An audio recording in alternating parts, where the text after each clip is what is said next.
Hey, all right, welcome back to the Classic Game Room podcast, coming to you from the future. A future where the Classic Game Room Forever stream is still running forever, because forever even outlasts the future a long time from now. Anyway, it's that special time in the week when you're able to kick back and relax with your favorite beverage of choice, provided your favorite beverage of choice isn't a hot steaming glass of lava. That would be weird. And listen to me talk about what's going on in the world of Classic Game Room. Kick it.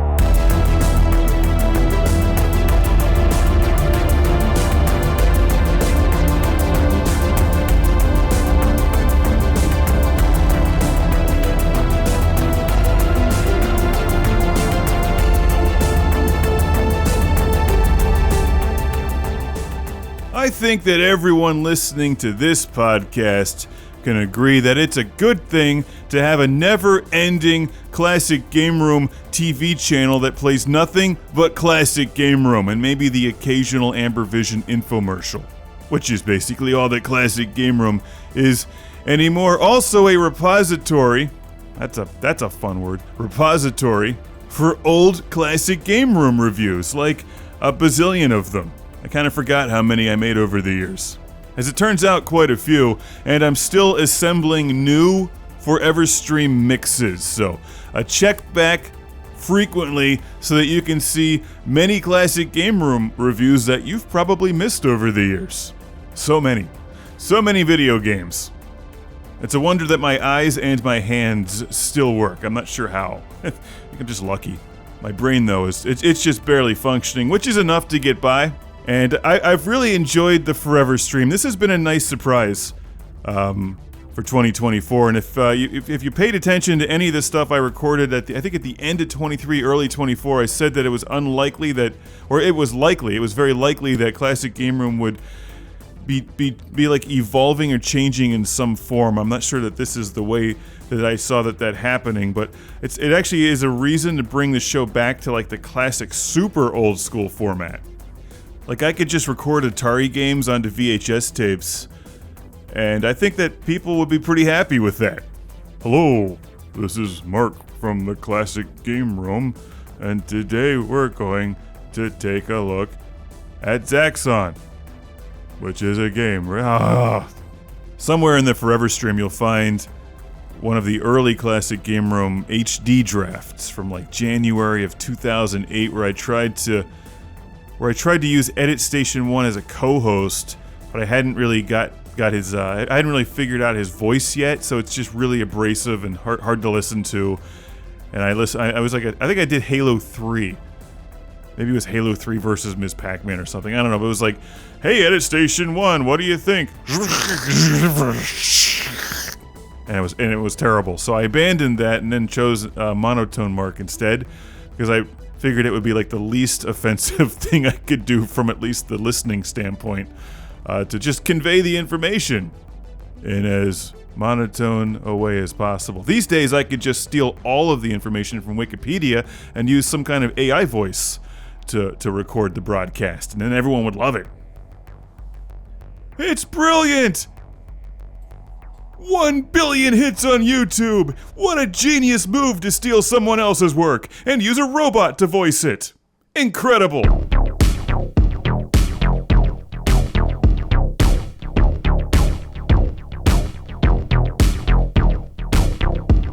But this guy over here who's actually playing the games and putting thought into things, it's 2 views. Give him 3, maybe 4.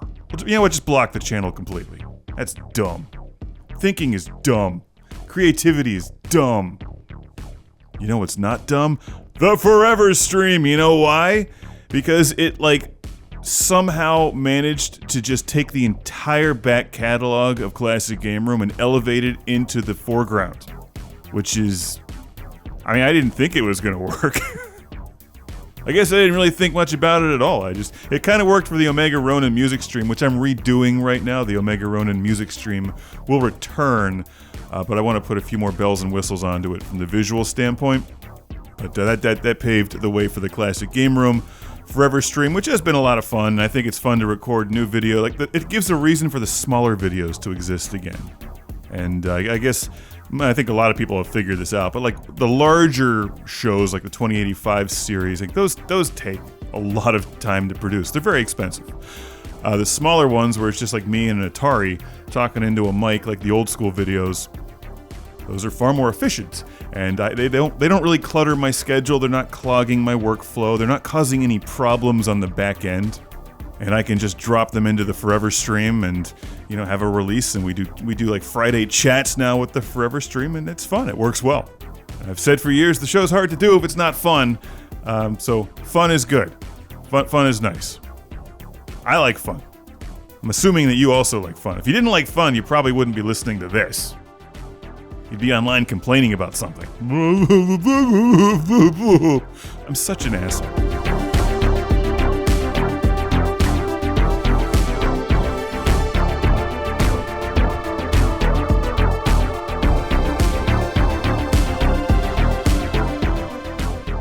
The Omega Ronin song playing in the background right now is called Tunnels and Trees, and if you don't get the reference, well, I'm sorry for your loss. What's new on Classic Game Room this week?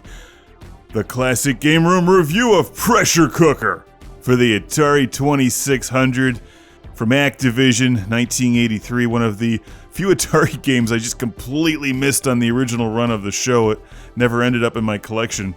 So thanks again to Chris from Displaced Gamers, who loaned me his copy after we hung out together at a con in Tennessee. It's a cool game. I dig it. Pressure Cooker. Very creative Atari game, which is also playable. As I said in the review, it's hard to find those super creative out there games that were playable. Like you think of games like Adventure, for example, or Raiders of the Lost Ark, even the Sword Quest games to some degree. Like they were very creative and ahead of their time, but sometimes hard to just dive into and figure out, especially if you were a kid and you're like, what the hell? What do I do in this game? Now, admittedly, I had no patience and pretty one-track mind for the most part. Like, I need to shoot AT-ATs with lasers. That I can figure out, but trying to, collect these items in Raiders of the Lost Ark and, figure out what to do with them in some abstract sense, this is beyond my patience level. In, 1982, there was no internet. You couldn't just go online and Google dumb classic game room review of Raiders of the Lost Ark and then watch me struggle with it in the future. You couldn't just figure out everything on the internet. You had to actually read the instruction manual. And, there's words. Come on. Where's Defender? I know what to do in that game. Yeah, so I got a bunch of Atari games in the schedule right now. There's a number of them I just never got around to reviewing, and I know I'm digging deep into the Atari collection at this point. But there's some hidden gems in there, and of course a lot of new homebrews. And a lot of modern era Atari games that are also a lot of fun. I'm eyeing those up. I've actually got a huge stack of Famicom games over here. And yeah, I know Nintendo's a swear word on this show, but I do like the Famicom. Because, people don't just like the Famicom because it's Nintendo. It's not like, oh, it's Mario. I'm going to talk about Mario and Mario Kart because that's what everybody's talking about. But when you dig deep into the Famicom collection, you may as well be digging deep into the Atari collection. There's a lot of really cool, obscure hidden gems in there. And I actually picked up a bunch of those last year in preparation for some kind of CGR futurific vision of the future, in the future, Forever, which is running forever right now. You're missing it. Forever's happening, and you're listening to this instead of watching Forever. Actually, you can do two things at once. I think you can have all kinds of things playing at the same time.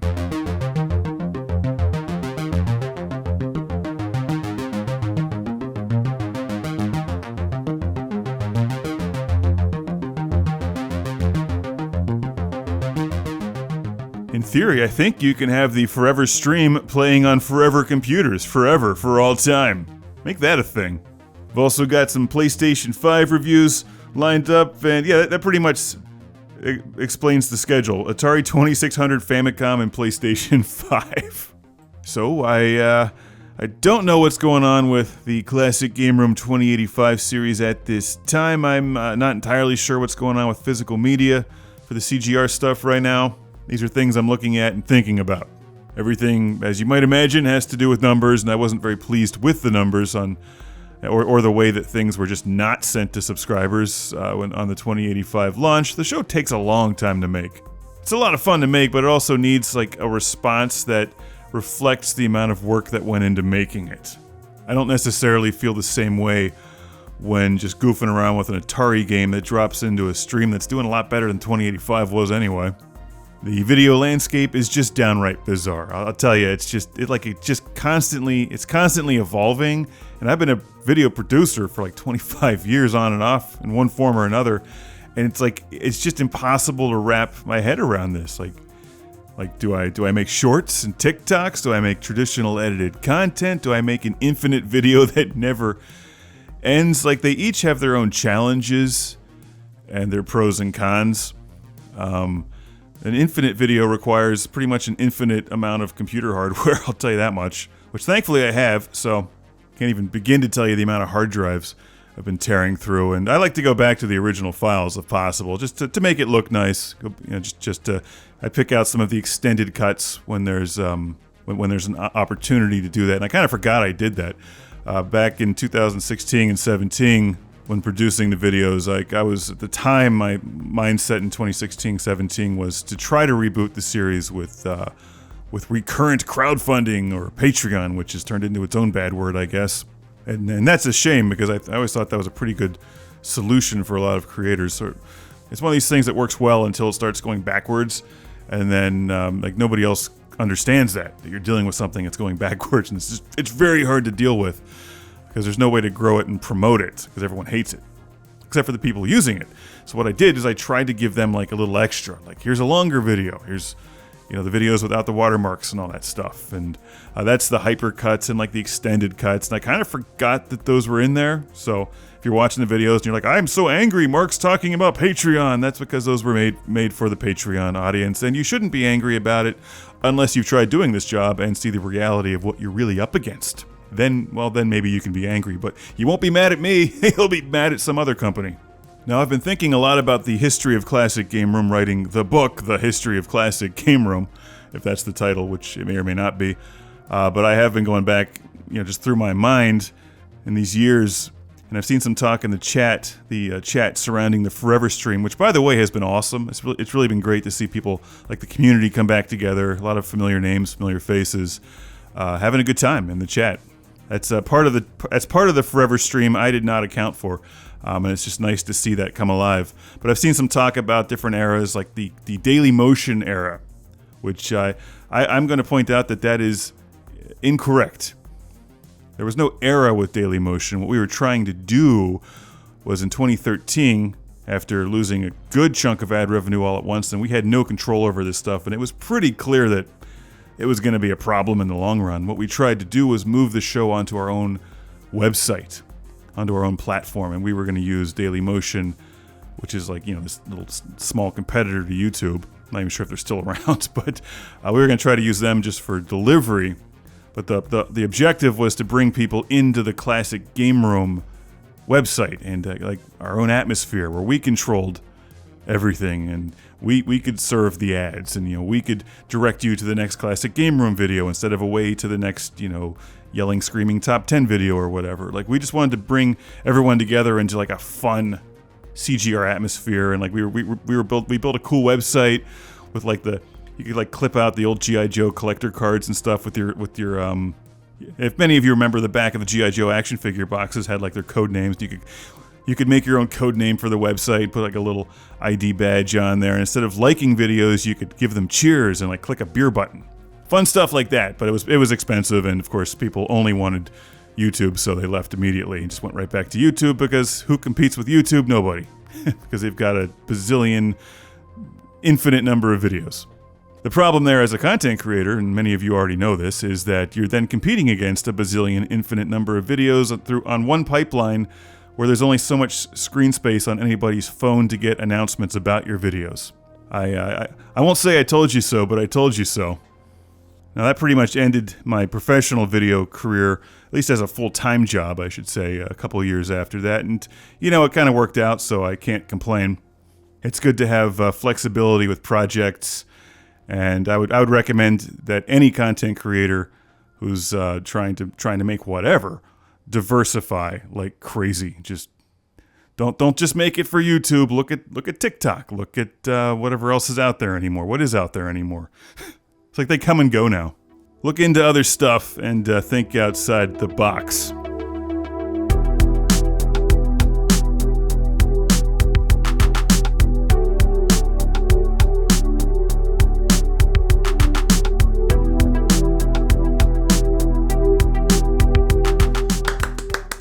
Yeah, you like those hand claps? This is a little bit of classic Omega Ronin playing in the background right now. Classic from 2022. One of the first album, actually. This is A Distant Drive from Halcyon Sunrise. This is when I was just messing around with it, figuring out how to make songs. It's all in software, playing with a bit of Korg Gadget here, FL Studio. And I think that's just a generic Roland drum beat that I found in the software. It's a pleasing sound, but I've taken Omega Ronin quite some distance away from this by now. So let's talk about music a little bit. The new Omega Ronin Forever stream has been launched. I added a few new tracks into it and extended the length a little bit. And I'll talk about music distribution here in a little bit, but that's just another way that you can enjoy Omega Ronin. You can just put on the YouTube playlist or the live stream and listen to it forever. In much the same way, in fact, in exactly the same way that you can watch Classic Game Room forever. A couple weeks ago, I got an angry message from a very angry, disgruntled YouTube viewer. They're always so angry.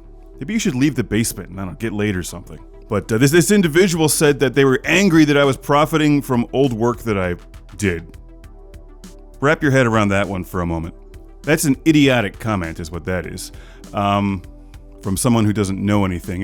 If you are a creator, a producer, an artist, a musician of any kind, if you've been at it for a few years, one of the things you absolutely must do is find a way to monetize your back catalog. Don't listen to some whining brat on YouTube whose head is full of nonsense. Find a way to take that piece of art that you made 20 years ago and sell it.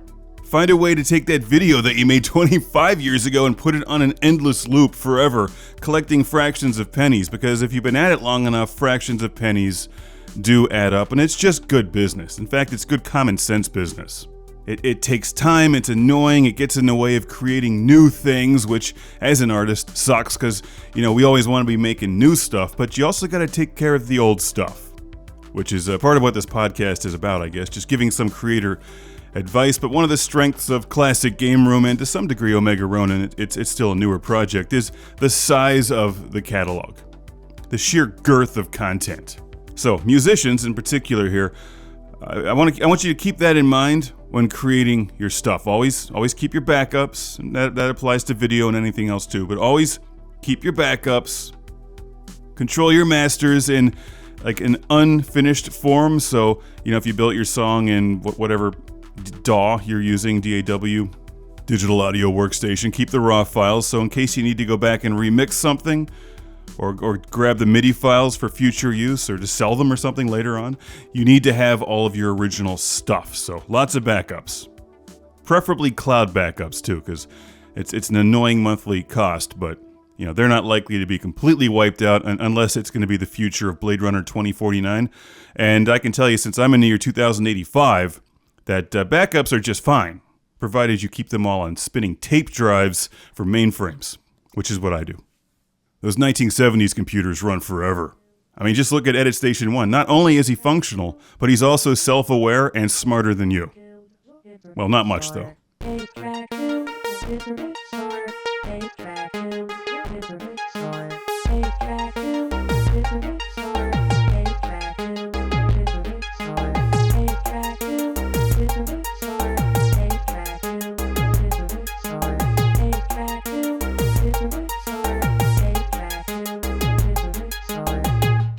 Track is superior to all forms of media except Laserdisc.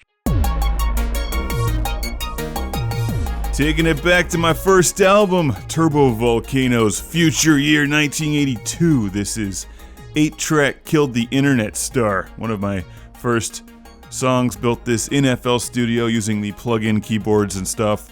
You don't need to spend a lot of money to get into electronic music, by the way, and I'll talk more about that in a future podcast.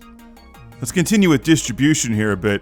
As I'm recording this right now, The Omega Ronin stuff is in flux on the streaming services because I'm changing distribution companies. This is not a very exciting thing to talk about, but if you go onto like Amazon or something, you might see some albums are missing. They should be back. They better be back. I hope they're back. Unlike video, where you distribute by yourself and just send everything to YouTube, and then you fight all of those billions of people with cell phones on YouTube, music is completely different because you have to go through a distributor to get onto all of the services out there like Apple and Spotify and Amazon. Those are the bigger ones. There's a lot more beyond that, but you have to pay a company to distribute your music, so immediately that sucks. And my advice to you is don't go with a cheap one. There's some starter ones, some cheap ones, and like I was just getting into it and like, I'm just experimenting with music. I didn't think I was going to take it real seriously. I just thought I'd make like a bunch of electronic music and spit it out there and just help to like pay for the creation of the music and then use the music in commercials and like social media videos. I didn't actually think that I'd like go all in on one of the bands, which I have, but anyway, that was my initial approach, which I now realize was a bit of a mistake. So just go with like an expensive distributor. Look up the big ones, go with one of them. That's why there might be a few albums missing out there right now. They will return. And this does not affect Bandcamp, nor does it affect the music that I distribute on my own on YouTube. And it's fun being on the opposite side of this stuff now because one of the main reasons that the entire channel and like my video career collapsed is that we lost almost everything once they started to take the ad revenue away from videos with game music in them. And like this is kind of tricky if you don't know anything about this, but like if you create a song and somebody else uses that song in a video, you, the creator, should be paid for the use of that song because you own the song. That is an absolutely legitimate thing. That's the way it should be. However, if you're reviewing a video game for journalism and there's like background music playing in the game, that music affects the game and the gameplay and the user experience in the game. So showing that music or playing that music in a video and commenting on it it's completely legal. But when they put this software stuff in place that couldn't differentiate between someone just stealing music versus using it in journalism, and frankly they don't care, then that just wiped out all these videos with game music, like in all the Star Wars stuff. Which is why in the Forever stream, if you go and watch a Star Wars video, it's playing Omega Ronin because all the Star Wars music got ripped out. But now if you use an Omega Ronin song in your video, someone asked me, is it copyright free? It's not copyright free. What's going to happen is that I'm going to end up collecting the fractions of pennies that you would have otherwise received. Now I'm on the other side of that, so I can laugh from my fictional yacht as I'm raking in like 7 or 8 cents a month now on other people using music and videos. You need to know this stuff if you're going to get into music. Like it's awful unless you're huge. And I think you need to have a plan going into it. And I can laugh about this because like it's just part of my publishing business. But like if you want to make an actual career in music and you're looking at Spotify or Apple as like a big earnings potential, don't. You need to put a business plan together where and this applies to any art, by the way, physical art, video art, performance art, music, whatever. You need to put a plan together where you're selling something physically or performing. Which is kind of like a physical thing. Anything but streaming. Streaming is great for promotion. It's good for collecting some extra money that you can spend on beer. And it's maybe if you're at it long enough and your catalog's big enough and you get enough of a following out there, it amounts to something. It's all relative and it really depends on who you are and what you're looking for. But streaming is a drop in the bucket compared to physical sales, or any kinds of sales, really, even digital sales. Performances, live performances, shows. This is why artists are always on tour now. Bands are always on tour. That's where the money is. And this is why, now that I'm taking Omega Ronin more seriously, I'm pushing it into physical products.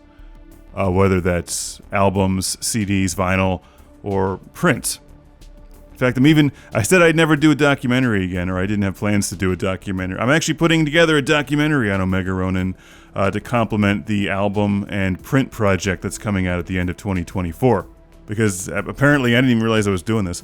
Apparently, I've been documenting the trip the whole time anyway. I've got a whole bunch of footage going all the way back to 19, starting with the manga, and then the video stuff, and it's actually pretty cool to show how this project is coming together. It's a very interesting and pretty unique project. So I think that fans of Omega Ronin or my work in print work or whatever are going to dig just seeing how this stuff comes together. And that'll be part of the huge project launch at the end of 24. But just know going into this stuff, you're making video, you're making audio, whatever, you need to find a way in your business plan to go beyond just streaming. So like, I don't care if you're listening on Spotify. Great. If that works for you, awesome. Or maybe you're the person who's going to spend the big money on like the deluxe album and book set with the video. So, I got to take all this stuff into consideration when putting these things together. And that's a little talk about digital distribution. And I think in the future, I'm going to talk a little bit more about the actual equipment and the creation process. One of the things I'm doing right now is instead of just writing songs, I'm building sounds with all of my keyboards. I'm just creating different settings and presets and sounds and just sculpting new sonic frontiers that I'll then pull from to use in upcoming Omega Ronin songs for the larger print and album project. Because I want it to be a little more cinematic in nature, not just a repeat of some of the stuff that I've done in the past. And I'll talk more about that in an upcoming podcast. Until then, I hope that you enjoyed the weekly Classic Game Room review of Pressure Cooker. Hopefully you're enjoying the live streams, the Forever streams, and Omega Ronin stuff as well. So I'll see you next week on the Classic Game Room podcast. EDF. Don't forget your weekly 4 o'clock Eastern Standard Time Friday episode drops on YouTube, followed by 5:30 listening parties on Bandcamp. Do you like awesome? Then more awesome! See you next time.